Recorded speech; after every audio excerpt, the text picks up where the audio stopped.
Hi everyone, my name is Eric Dominguez and I am a communications, confidence, and storytelling speaker, trainer, and consultant. And I want to start today with a story.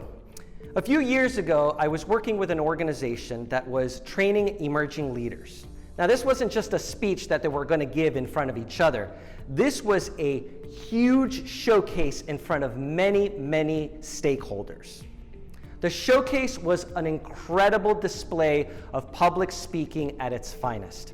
Despite the fear of these young individuals, they stepped into that fear, they stepped into courage, and they performed with lights-out performances.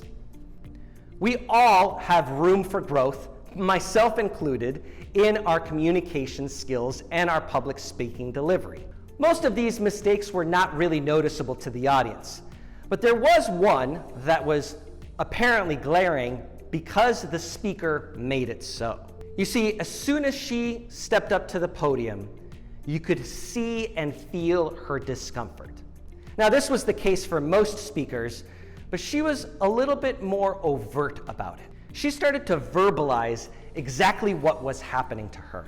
She said things like, "I don't know that I can do this, I'm really nervous, I can barely see all of you, I'm not as good of a speaker as the other speakers."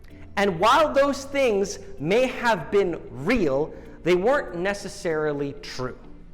And in that particular moment, she not only allowed her fears to get in the way of delivering her very powerful message, but she also made the entire event about her.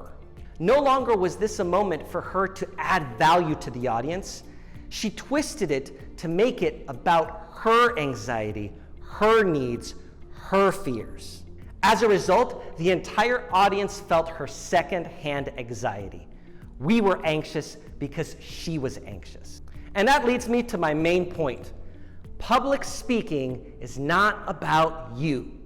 You think it is about you because you are performing, and there's 1,000 different ideas and thoughts and feelings running through your brain and body. And we think that every single audience member is thinking the same exact intense thoughts that we're thinking about ourselves. But that's just not the case. Brain science teaches us otherwise. Communications specialist and one of my all-time heroes, Amy Cuddy, calls this the spotlight effect. Her research showed that even when we are the center of attention, people are not thinking about us as much as we think that they are. When we start thinking more about what the audience members are thinking, we're not serving them, we're serving ourselves. Here's the deal.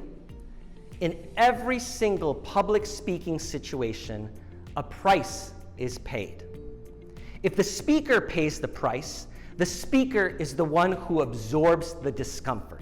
The speaker is the one who steps into courage in that uncomfortable situation and delivers the message no matter what they are thinking or feeling. Their main intention is to serve the audience. If the speaker doesn't pay the price, if they're not willing to step into that discomfort, if they're not willing to adapt their communication style to serve the audience, then the audience pays the price. And when the audience pays the price, that's when we feel the secondhand anxiety, the boredom, the discomfort, the need to get out of that auditorium as soon as possible, because we inherently know when a communicator is communicating for them or for us. So whenever you're delivering a message and you're fearful about it, the key is simply to serve. Focus out.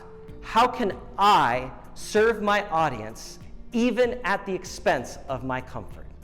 And keep in mind that public speaking isn't about you.